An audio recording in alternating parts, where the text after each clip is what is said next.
중국에는 1000년 동안 금지된 책이 있습니다. 황제들이 두려워했습니다. 왕조가 바뀔 때마다 불태워졌습니다. 그런데도 살아남았습니다. 추배도. 400년 전에 쓰인 이 책은 60개의 그림으로 중국의 미래를 예언했습니다. 당나라 멸망, 몽골 침략, 청나라 붕괴 모두 적중했습니다. 지금 56번째와 57번째 그림이 다시 주목받고 있습니다. 57번째 그림에는 이렇게 적혀 있습니다. 작은 땅에서 위대한 자가 나온다. 중국인들은 자국을 대국이라 부릅니다. 스스로를 작은 땅이라 한 적이 없습니다. 그렇다면 이 예언 속 작은 땅은 어디인가? 그리고 이상한 일이 있습니다. 작년 12월 중국 스겝성에서 한 노인이 나타났습니다. 칼을 팔았습니다. 돈은 받지 않았습니다. 대신 이렇게 말했습니다. 큰 나라가 갈라진다. 작은 땅에서 빛이 솟는다. 그때 대금을 받으러 오겠다. 이 영상은 삭제되기 전까지 수백만 조회를 기록했습니다. 400년 된 예언서와 이 노인이 같은 시점을, 같은 장소를 가리키고 있습니다. 우연일까요? 오늘 그 연결고리를 풀어보겠습니다. 그 노인의 이야기로 돌아가 보겠습니다. 지난해 12월, 스겝성 청성산 인근 작은 마을, 사람들 사이로 낡은 옷차림의 노인 하나가 걸어왔습니다. 어깨에는 칼을 냈고 손에는 숫돌을 들었습니다. 그는 마을 한가운데 멈춰서서 외쳤습니다. 칼을 드리겠소. 값은 나중에 받겠소. 누군가 휴대폰을 꺼내 촬영했습니다. 노인은 개의치 않았습니다. 칼을 나눠주면서 같은 말을 반복했습니다. 큰 나라가 흔들릴 때 다시 오겠소. 영상은 그날 밤 수십만 조회를 넘겼습니다. 다음 날 수백만을 찍었습니다. 그리고 사흘 뒤 영상은 사라졌습니다. 당국이 삭제한 것입니다. 하지만 이미 늦었습니다. 사람들은 그 노인이 누구인지 찾기 시작했습니다. 답은 오래된 역사 속에 있었습니다. 사도인. 글자 그대로 풀면 외상으로 칼을 파는 사람입니다. 이들은 수백 년 전부터 중국 전역을 떠돌았습니다. 마을에 나타나 칼이나 가위를 나눠주고 돈 대신 예언을 남깁니다. 그리고 그 예언이 이루어질 때 돌아와 대금을 받습니다. 이상하지 않습니까? 장사꾼이 물건을 주고 돈을 안 받는다. 대신 미래에 일어날 일을 말한다. 그 말이 맞으면 그때 값을 치른다. 상식적으로 납득이 안 됩니다. 그래서 사람들은 이들을 단순한 상인으로 보지 않았습니다. 하늘의 뜻을 전하는 자로 여겼습니다. 사도인의 기원을 거슬러 올라가면 한 인물에 닿습니다. 귀곡자. 전국시대의 전설적인 책사입니다. 손빈, 방연, 소진, 장애. 역사를 바꾼 인물들이 모두 그의 제자였습니다. 귀곡자는 천문과 지리를 읽고 사람의 마음을 꿰뚫어보는 능력이 있었다고 전해집니다. 사도인들은 스스로를 그의 후예라 여깁니다. 대를 이어 그 비법을 전수받았다고 합니다. 허황된 이야기처럼 들릴 수 있습니다. 하지만 기록된 사례가 있습니다. 청나라 시대의 일입니다. 한 사도인이 어느 마을에 나타나 칼을 나눠주며 이렇게 말했습니다. 쌀 한 말에 은 3냥이 될 때 돌아오겠다. 당시 쌀값은 은 1냥도 되지 않았습니다. 마을 사람들은 비웃었습니다. 그런 날이 올 리 없다고 생각했습니다. 18년이 흘렀습니다. 대흉년이 들었습니다. 쌀값이 폭등했습니다. 마침내 쌀 한 말에 은 3냥이 되던 해, 그 사도인이 다시 나타났습니다. 18년 전 칼을 받았던 사람들을 찾아갔습니다. 대부분은 까맣게 잊고 있었습니다. 하지만 그는 정확히 기억하고 있었습니다. 대금을 받고 다시 사라졌습니다. 이것이 단순한 우연일까요? 18년 후의 쌀값을 어떻게 맞출 수 있었을까요? 그리고 지금 같은 부류의 사람이 다시 나타났습니다. 올해가 그들이 말한 그 시점입니다. 그런데 더 놀라운 사실이 있습니다. 사도인의 예언과 거의 똑같은 내용이 400년 전 책에도 적혀 있습니다. 황제들이 두려워서 금서로 지정했던 그 책, 추배도입니다. 사도인이 말한 큰 나라의 분열과 작은 땅의 빛이 이 고대 예언서에도 등장합니다. 우연의 일치일까요? 아니면 같은 흐름을 읽고 있는 것일까요? 추배도. 이 책의 역사는 당나라 시대로 거슬러 올라갑니다. 당태종이 2명의 천문학자에게 명령했습니다. 이순풍과 원천강. 이 둘에게 중국의 미래를 예측하라고 했습니다. 두 사람은 60개의 그림을 그렸습니다. 각 그림에는 짧은 시가 붙었습니다. 그림과 시를 합치면 하나의 예언이 됩니다. 당나라 이후 중국에 일어날 일들을 순서대로 기록한 것입니다. 책이 완성되자 황제는 두려워했습니다. 내용이 너무 구체적이었기 때문입니다. 왕조의 멸망, 반란의 시기, 외세의 침략, 이런 것들이 담겨 있었습니다. 황제는 이 책이 퍼지면 민심이 흔들릴 것을 걱정했습니다. 그래서 금서로 지정했습니다. 하지만 책은 살아남았습니다. 필사본이 몰래 돌았습니다. 왕조가 바뀔 때마다 누군가는 이 책을 꺼내 들었습니다. 그리고 놀라운 사실을 발견했습니다. 예언이 맞아떨어지고 있었던 것입니다. 가장 유명한 사례가 있습니다. 추배도에는 한 여인이 황제가 될 것이라는 예언이 있습니다. 중국 역사상 유일한 여성 황제, 측천무후입니다. 책이 쓰인 것은 그녀가 황후가 되기도 전이었습니다. 그런데 그림에는 여인이 왕좌에 앉아 있었습니다. 수백 년 전에 어떻게 이것을 알았을까요? 이제 56번째 그림을 보겠습니다. 하늘에 무언가가 날고 있습니다. 새처럼 보이지만 새가 아닙니다. 바다에도 무언가가 있습니다. 물고기처럼 보이지만 물고기가 아닙니다. 시에는 이렇게 적혀 있습니다. 새 아닌 새가 날고 물고기 아닌 물고기가 다닌다. 전쟁터에 피가 흐르지 않는다. 400년 전 사람들이 이 그림을 보면 이해하지 못했을 것입니다. 하지만 지금 우리는 압니다. 드론입니다. 무인 잠수정입니다. 사람 없이 싸우는 전쟁. 기술이 병사를 대신하는 시대. 지금 우리가 살고 있는 바로 이 시대입니다. 56번째 그림이 현재라면 57번째 그림은 그 다음입니다. 57번째 그림에는 한 아이가 등장합니다. 작은 체구지만 온 세상을 비추는 빛을 내뿜고 있습니다. 시의 내용은 이렇습니다. 말로써 전쟁을 멈추게 하고 천하가 태평해진다. 작은 땅에서 큰 인물이 나온다. 여기서 의문이 생깁니다. 작은 땅이 어디인가? 중국은 스스로를 대국이라 부릅니다. 천하의 중심이라 여깁니다. 절대로 작은 땅이라 하지 않습니다. 그렇다면 이 예언 속 작은 땅은 중국 밖입니다. 그리고 올해는 병오년입니다. 병은 불을 뜻합니다. 오는 말을 상징합니다. 불과 말의 기운이 만나는 해. 역사적으로 병오년에는 큰 변화가 있었습니다. 왕조가 바뀌고 질서가 무너지고 새로운 시대가 열렸습니다. 사도인이 올해 나타난 것은 우연이 아닙니다. 추배도의 56번째와 57번째 그림, 그리고 병오년의 기운, 이 모든 것이 한 점에서 만나고 있습니다. 고대의 예언서와 떠도는 칼장수가 같은 시점을 가리키고 있습니다. 그렇다면 그들이 말한 큰 나라의 분열은 무엇을 의미할까요? 큰 나라의 분열, 사도인과 추배도가 공통으로 가리키는 것입니다. 그렇다면 구체적으로 무엇이 일어난다는 것일까요? 예언은 시간표를 제시합니다. 여름의 첫 번째 균열이 나타납니다. 처음에는 작은 금처럼 보일 것입니다. 경제 지표의 흔들림, 지방정부의 이상 징후, 물류의 지연, 대부분의 사람들은 눈치채지 못할 것입니다. 평소와 다를 바 없다고 생각할 것입니다. 가을이 되면 균열이 깊어집니다. 숨길 수 없는 수준이 됩니다. 중앙정부의 명령이 변방에 닿지 않습니다. 각 지역이 스스로 살 길을 찾기 시작합니다. 협력이 아닌 생존의 논리가 지배합니다. 하나였던 것이 조각나기 시작합니다. 그리고 내년 봄이 오기 전 결정적인 분열이 일어납니다. 예언은 7조각을 말합니다. 중국이 7개 지역으로 나뉜다는 것입니다. 동북, 화북, 서북, 화동, 화중, 서남, 화남. 각 지역은 이미 서로 다른 언어를 씁니다. 다른 음식을 먹습니다. 다른 정서를 가지고 있습니다. 하나로 묶여 있던 것은 중앙의 힘이었습니다. 그 힘이 약해지면 어떻게 될까요? 역사는 답을 알고 있습니다. 춘추 전국시대, 삼국시대, 5대 10국. 중국은 여러 번 갈라졌습니다. 통일은 영원하지 않았습니다. 분열도 영원하지 않았습니다. 합쳐지고 나뉘기를 반복했습니다. 이것이 대륙의 역사입니다. 사도인은 경제에 대해서도 말했습니다. 돈이 종이가 된다. 화폐 가치의 폭락을 의미합니다. 어제까지 한 달 월급이던 돈이 오늘은 빵 한 조각 값이 됩니다. 이런 일이 실제로 일어났던 적이 있습니다.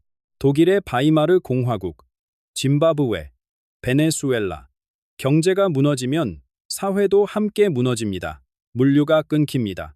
식량이 한 지역에서 다른 지역으로 이동하지 못합니다. 에너지 공급이 불안정해집니다. 각 성은 자급자족을 해야 합니다. 하지만 준비가 되어 있지 않습니다. 수십 년간 중앙에 의존해왔기 때문입니다. 왜 하필 올해일까요? 동양 철학에서는 기의 흐름으로 설명합니다. 올해는 병오년입니다. 병은 불입니다. 오는 말입니다. 불의 기운과 말의 기운이 겹칩니다.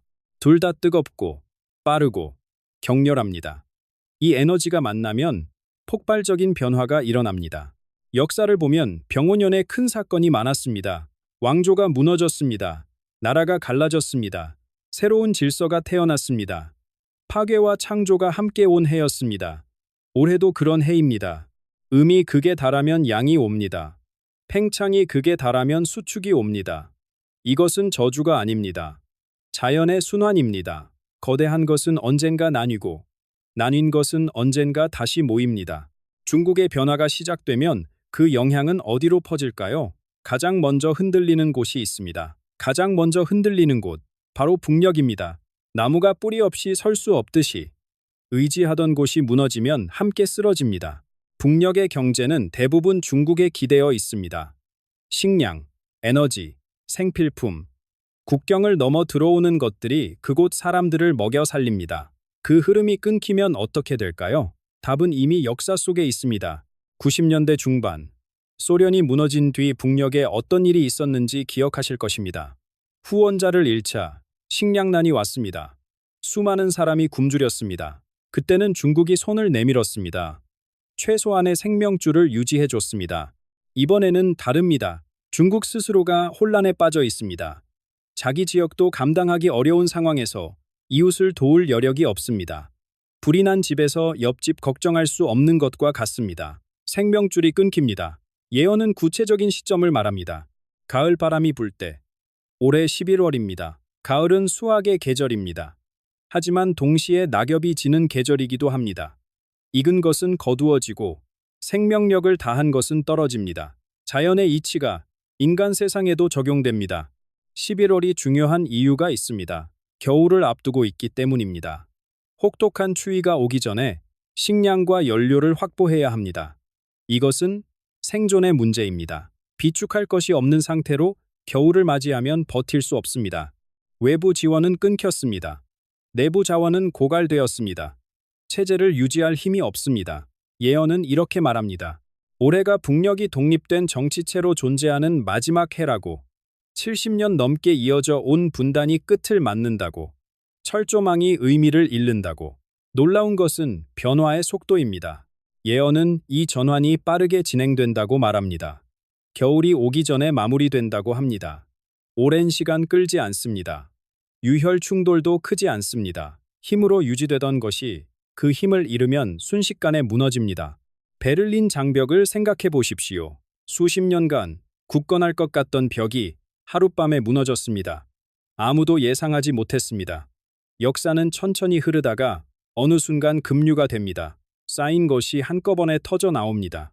우리 민족의 가슴에는 한이 있습니다. 헤어진 가족을 그리워하는 마음, 고향 땅을 밟지 못하는 아픔, 철조망 너머를 바라보며 흘린 눈물, 세대를 넘어 전해져 온 슬픔입니다. 그 한이 풀리는 날이 오고 있습니다. 겨울이 가면 봄이 옵니다. 얼었던 땅이 녹고 새싹이 돋습니다. 분단의 겨울이 끝나면 통일의 봄이 옵니다. 그 봄은 어떤 모습일까요? 그 봄은 이렇게 옵니다. 내년 봄, 한반도의 새로운 시대가 열립니다. 남쪽의 주도 아래 하나의 나라가 됩니다. 70년 넘게 갈라져 있던 땅이 다시 이어집니다. 휴전선이 사라집니다. 끊어졌던 철로가 연결됩니다. 기차가 서울에서 출발해 평양을 지나 대륙으로 향합니다. 이산 가족이 만납니다. 수십 년간 사진만 보며 그리워하던 얼굴을 직접 마주합니다. 손을 잡습니다. 말없이 눈물만 흐릅니다. 그 눈물은 슬픔이 아닙니다. 기다림의 끝에서 터져나오는 안도입니다. 그런데 예언은 여기서 멈추지 않습니다. 더 놀라운 이야기가 있습니다. 중국이 분열되면서 권력의 빈 공간이 생깁니다. 특히 동북 지역이 그렇습니다. 중앙정부의 손길이 닿지 않는 곳이 됩니다. 이 지역은 우리에게 특별한 의미가 있습니다. 고구려의 땅이었습니다. 발해의 유산이 잠들어 있는 곳입니다. 우리 조상들이 말을 달리던 벌판입니다. 백두산 너머로 펼쳐진 그 넓은 땅, 역사 속에서 잃어버린 영토입니다. 예언은 이 지역이 통일된 한반도의 영향권 안에 들어온다고 말합니다. 무력으로가 아닙니다. 자연스러운 흐름입니다. 이미 그곳에는 수많은 동포가 살고 있습니다. 중앙의 통제가 약해지면 지역의 자율성이 강해집니다. 문화적 유대, 경제적 연결, 역사적 뿌리, 이런 것들이 새로운 관계를 만들어냅니다. 잃어버린 땅이 돌아옵니다. 추배도 57번째 그림을 다시 보겠습니다. 작은 땅에서 큰 인물이 나온다. 이 구절에 대한 해석이 있습니다. 삼척동자. 글자 그대로는 세자 키의 아이입니다.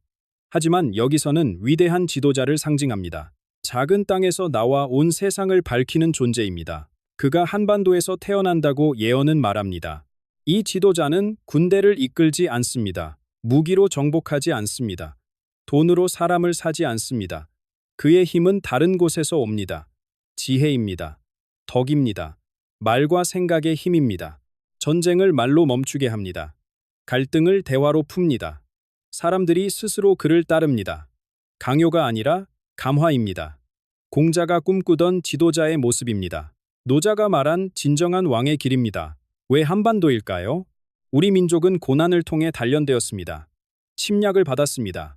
나라를 잃었습니다. 분단을 겪었습니다. 그 모든 시련을 이겨냈습니다. 고통 속에서 지혜가 자랍니다. 시련 속에서 그릇이 커집니다. 또한 우리는 동서양의 교차로에 있습니다. 전통과 현대가 공존합니다. 정신적 가치와 기술적 발전이 함께합니다. 이런 융합의 경험이 새 시대의 리더십을 낳습니다. 지금 잠시 스스로를 돌아보십시오. 우리 안에도 그런 가능성이 있지 않습니까? 어려움을 이겨낸 경험, 다름을 받아들이는 열린 마음, 어쩌면 예언이 말하는 변화는 한 사람의 영웅이 아니라 우리 모두의 각성을 통해 이루어지는 것일지도 모릅니다. 이 변화는 한반도에서 끝나지 않습니다. 세계로 퍼져나갑니다. 세계로 퍼져나간다는 것은 무슨 뜻일까요? 지금까지 세계의 중심은 서쪽에 있었습니다. 수백 년간 서양이 이끌어왔습니다. 군사력, 경제력, 기술력, 이 세 가지가 힘의 기준이었습니다. 가진 자가 지배하고 강한 자가 이기는 구조였습니다. 하지만 그 시대가 저물고 있습니다. 예언은 이것을 무거운 날개에 비유합니다. 물질의 무게가 너무 커졌습니다. 그 무게로는 더 이상 높이 날 수 없습니다. 새로운 시대는 가벼운 날개를 가진 자가 이끕니다. 정신의 힘, 문화의 힘, 지혜의 힘입니다. 축이 동쪽으로 옮겨옵니다. 아시아가 세계의 중심이 됩니다. 그 안에서도 한반도가 특별한 역할을 맡습니다. 돈으로 사람을 모으는 것이 아닙니다. 배움을 위해 사람들이 찾아옵니다. 세계가 한국을 향해 질문합니다. 어떻게 살아야 하는가? 무엇이 진정한 가치인가? 공동체는 어떻게 유지되는가? 우리의 문화 속에 답이 있습니다. 효의 정신, 어른을 공경하고 가족을 돌보는 마음, 정의 문화, 사람과 사람 사이의 깊은 유대, 자연과의 조화, 계절을 따르고 흐름을 거스르지 않는 지혜, 이런 것들이 혼란스러운 세상의 길을 보여줍니다. 이미 조짐이 보이지 않습니까? 한국의 음악이 세계로 퍼지고 있습니다. 드라마가 국경을 넘고 있습니다. 음식이 사랑받고 있습니다. 하지만 이것은 시작입니다. 표면 아래 더 깊은 것이 흐르고 있습니다. 사람들은 아직 모르지만 무의식적으로 끌리고 있습니다. 중국은 어떻게 될까요? 예언은 2030년대에 중국이 다시 어느 정도 통합된다고 말합니다. 하지만 예전 모습은 아닙니다. 하나의 강력한 중심이 아니라 세계의 느슨한 연합이 됩니다. 지역이 자율성을 가지고 협력하는 구조입니다. 권위주의적 중앙 집권은 돌아오지 않습니다. 이것이 하늘의 뜻, 천명입니다. 피할 수 없는 흐름입니다. 물은 높은 곳에서 낮은 곳으로 흐릅니다. 계절은 봄에서 여름으로, 가을에서 겨울로 바뀝니다. 거스를 수 없습니다. 다만 준비할 수 있을 뿐입니다. 두려워할 필요 없습니다. 변화는 끝이 아니라 시작입니다. 낡은 것이 무너지는 자리에 새로운 것이 세워집니다. 밤이 깊을수록 새벽이 가깝습니다. 지금 우리가 보는 혼란은 새 시대를 여는 진통입니다. 마음을 준비하십시오. 눈을 열고 흐름을 읽으십시오. 귀를 열고 시대의 소리를 들으십시오. 이미 봄의 징조가 나타나고 있습니다. 느끼는 분들은 느끼고 계실 것입니다. 공기가 달라지고 있습니다. 오늘 이 이야기는 여기까지입니다. 이 영상은 고대 예언과 전통 사상을 바탕으로 제작된 교육 콘텐츠입니다. 목적은 정보 공유와 생각의 나눔이지 불안을 조장하려는 것이 아닙니다. 예언은 정해진 운명이 아니라 가능성의 지도입니다. 어떤 미래가 오든 중요한 것은 우리의 마음가짐입니다. 열린 마음으로 받아들이시고 각자의 지혜로 판단해 주시기 바랍니다. 오늘 이야기 중 가장 마음에 남는 부분이 있다면 댓글로 나눠 주십시오. 함께 생각을 나누며 다가올 시대를 준비합시다.